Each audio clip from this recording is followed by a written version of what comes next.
தொடர்ந்து நாம government schemes எல்லாம் பார்த்துட்டு இருக்கோம். அந்த வரிசையில இன்னைக்கு ரொம்ப ரொம்ப முக்கியமாக வீடு சார்ந்த, அதாவது குடி இருக்கிறாங்க, இல்ல வாடகைக்கு இருக்கிறாங்க, இல்ல வாடகைக்கு வச்சிருக்காங்கன்னா அது சம்பந்தமான சில அறிவிப்புகள் வந்திருக்கு.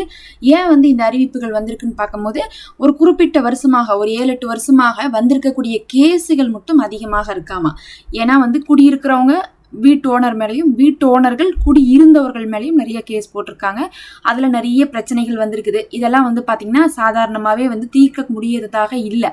ஏன்னா எவ்வளோ பிரச்சனை நாட்டில் இருந்துட்டு இருக்கும்போது இந்த மாதிரி பிரச்சனைகளுக்கெல்லாம் அது வாய்தா வாங்கி வாங்கி அடுத்தடுத்து போய் எல்லாருக்குமே செலவும் தான் ஆகிட்டு இருக்கு, டைமும் தான் ஆகிட்டு இருக்குன்னு சொல்லிட்டு இப்போ என்ன பண்ணியிருக்காங்கன்னா, இந்த பிரச்சனைலாம் வரக்கூடாதுன்னா எந்த பிரச்சனைக்காக அதிகமாக வழக்குகள் வந்திருக்குன்னு பார்த்துட்டு அதுக்கு தகுந்த மாதிரி சில ரூல்ஸ் அண்ட் ரெகுலேஷன் கொடுத்துருக்காங்க. அதில் பார்க்கும்போது முதல் விஷயமே அதிகமான அட்வான்ஸ் கலெக்ட் பண்ணுறாங்க அப்படிங்கிறத குற்றமாக வச்சுருக்காங்க. முக்கியமாக இந்த சிட்டி போன்ற இடத்துலலாம் இப்போ நிறைய இடத்துல இந்த சிட்டிலலாம் ஃபுல்லாகவே வாடகையை விட அட்வான்ஸ் பார்த்தீங்கன்னா அதோடைய 10 மாச வாடகை அப்படின்லாம் ஒரு சில இடத்துல வாங்கினாங்க. சில இடத்துல எல்லாம் கணக்கு இல்லாம லட்சமா வாங்குறாங்க அப்படிங்கிறது ஒரு பிரச்சனையா வந்துட்டு இருந்துச்சு. அதனால என்ன பண்ணிருக்காங்கன்னா, 2 மாத வாடகையை மட்டும் அட்வான்ஸா வாங்குங்க அப்படின்னு சொல்லியிருக்காங்க. இது எப்ப நடைமுறைக்கு வரும் அப்படிங்கிறத நம்ம பொறுத்திருந்து பார்க்கலாம். ஆனால் 2 மாத அட்வான்ஸ் மட்டுமே ஓனர் வாங்குறது போதுமானதாக இருக்கும். வாடகைக்கு மேலே அதிகமாக கேட்காதீங்க அப்படின்னு சொல்லியிருக்காங்க. இப்போ 10,000 ரூபா வாடகைனா 20,000 ரூபா அட்வான்ஸ் வாங்கிட்டு உள்ள குடி வச்சுக்கோங்க அப்படின்னு சொல்கிறாங்க. அதே மாதிரி ரெண்டாவதாக என்ன விஷயத்தில் பிரச்சனை வந்திருக்குன்னா, அடிக்கடி காலி பண்ண சொல்கிறாங்க, சொல்லாமல் நோட்டீஸ் கொடுக்காம காலி பண்ண சொல்கிறாங்க அப்படின்னு ஒரு பிரச்சனை வந்திருக்கு. அதுக்கு என்ன சொல்கிறாங்கன்னா, நீங்கள் ஒரு தடவை குடி அமர்த்தும் போதே ஒரு அக்ரிமெண்ட் போட்டுக்கணும், 11 மாதத்துக்கு காலி பண்ண சொல்ல மாட்டோன்ட்டு. அந்த 11 மாதத்துக்குள்ளே நீங்கள் காலி பண்ணி சொல்லக்கூடாது.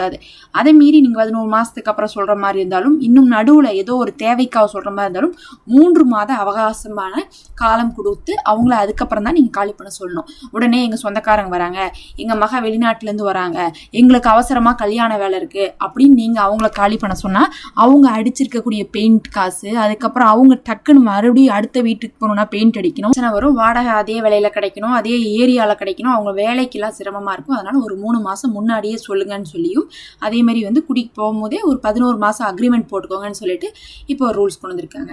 அடுத்தது, ஒரு சில இடத்துல இந்த ரூல்ஸ் ஆல்ரெடி ஃபாலோ பண்ணியிருக்கலாம், ஆனால் நிறைய பேர் ஃபாலோ பண்ணுறதில்ல. அதனால தான் வழக்கு வந்திருக்கு. இந்த வழக்கு வந்தவங்களுக்கு தான் பார்த்தீங்கன்னா பார்த்துட்டு இந்த மாதிரி சொல்லியிருக்காங்க. அதனால யார் ஃபாலோ பண்ணலையோ அவங்க இந்த மாதிரி ஃபாலோ பண்ணிக்கலாம். அடுத்து 3வது, எந்த மாதிரி நீங்கள் வாடகையை வாங்குறீங்க அப்படின்னு சொல்லிட்டு எங்களுக்கு தெரிவிக்கணும்னு இருக்காங்க. அது பேங்க்ல வாங்குறீங்களா, கையில் வாங்குறீங்களா, எப்படி அந்த காசை வாங்குறீங்கன்னு ஓனர் தெரிவிக்கணும்னு சொல்லியிருக்காங்க. இது எதுக்காகன்னு பார்த்தீங்கன்னா, டேக்ஸ் எல்லாம் போடுறதுக்காகவும் கணக்குக்கு காசு வரட்டுங்கிறதுக்காக இப்படி சொல்லியிருக்காங்க. 4வதாக, குடிவரவங்க அடிக்கடி வீடு மாற்றிட்டு போயிட்டே இருக்கிறீங்க. நீங்கள் பார்த்தீங்கன்னா ஆதாரில் அப்டேட் பண்ணுறதே இல்லை. கவர்மெண்ட்டுக்கு எப்படி தெரியும் நீங்கள் எங்கே குடியிருக்கீங்கன்னு சொல்லிட்டு, அதனால நீங்கள் ஆதார்லேயும் அப்டேட் பண்ணுங்க அப்படின்னு சொல்லியிருக்காங்க. அப்போ வீடு மாற்றினா இனிமேல் ஆதாரில் அட்ரஸ் அப்டேட் பண்ணும். எப்படி அட்ரஸ் அப்டேட் பண்ணலான்னு பார்த்தீங்கன்னா, ஆன்லைன்லேயே சும்மாவே வந்துருச்சு, காசெல்லாம் செலவில்லை. ஆன்லைனில் போய் ஆதார் அப்டேஷன் போட்டோம்னாவே ஆப் வருது. அதை ஓப்பன் பண்ணி நம்மளுடைய ஆதார் நம்பரை கொடுத்தோம்னா நம்மளுடைய ஃபோன் நம்பருக்கு ஃபர்ஸ்ட் ஓடிபி வரும். ஆதாருக்கு நம்பரில் இருக்கக்கூடிய ஃபோன் நம்பருக்கு ஓடிபி வரும். அந்த ஓடிபி கொடுத்தோம்னா என்ன பண்ணுவாங்கன்னா, நீங்கள் ஏதாவது சேஞ்சஸ் இருந்தால் பண்ணிக்கலாம்னு சொல்லுவாங்க. அப்போ நீங்கள் அட்ரஸ் சேஞ்ச் பண்ணிக்கலாம். அட்ரஸ் ப்ரூஃப் கொடுக்க வேண்டியது இருக்கும். சேஞ்ச் பண்ணுறதுனா சும்மா பண்ண முடியாது, அதுக்கு ஏதாவது கரண்ட் பில்லு அந்த மாதிரிலாம் இருக்கும்ல, அதெல்லாம் காட்டுற மாதிரி இருக்கும். இப்படி சொல்லியிருக்காங்க. அடுத்து 4வதாக பார்த்தீங்கன்னா, வீட்டு ஓனர்கள் அதிகமான ரூல்ஸ் போடுறாங்க. எங்களை என்ன பண்ண சொல்றாங்க, அவங்களுடைய மதம் சார்ந்த விஷயத்துக்கு கூட வேலை செய்ய சொல்றாங்க அப்படின்னு சொல்றாங்க.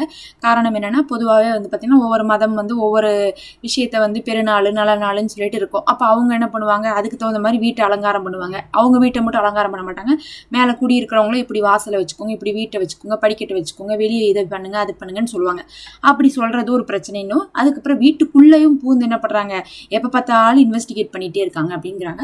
அதுக்கு என்ன சொல்லியிருக்காங்கன்னா, ஒரு தடவை நீங்க குடி வச்சுட்டா அவங்க காலி பண்ற வரை அது அவங்களுடைய வீடு தான், நீங்க அதுக்காக வாடகை வாங்குறதுனால நீங்க என்ன பண்ணக்கூடாது, அது உங்க வீடு மாதிரின்னு சொல்லிட்டு உள்ள போய் ரூல்ஸ் எல்லாம் போடக்கூடாது. நியாயமான சில விஷயங்கள் எல்லாருமே கடைபிடிக்கணும். மற்றபடி ரொம்ப ஸ்ட்ரிக்டா பார்த்துக்கிட்டே இருக்கிறது, அதை இது பண்றதுங்கிறது இருக்கக்கூடாது. அது உள்ளக்குள்ள சண்டை சச்சரவு ஏற்படுத்தும் அப்படின்னு இன்னைக்கு சொல்லியிருக்காங்க. இதெல்லாம் இல்லாம ஒரு தனி ஆணையம் அமைத்து அதுல கம்ப்ளைண்ட் பண்ணுங்க, அந்த கம்ப்ளைண்ட்டை உடனே நாங்க ரிசீவ் பண்ணி என்ன பண்றோம், பஞ்சாயத்து பண்ணி வைக்கிறோம்னு இருக்காங்க. அதாவது கேஸு கோர்ட்டுன்னு போகாம அப்பவே பார்த்து பேசி என்ன ஏதுன்னு சொல்லிட்டு சரி பண்ற மாதிரி ஒரு ஆணையம் அமைப்ப போவதாக சொல்லியிருக்காங்க. பொறுத்து பார்க்கலாம்.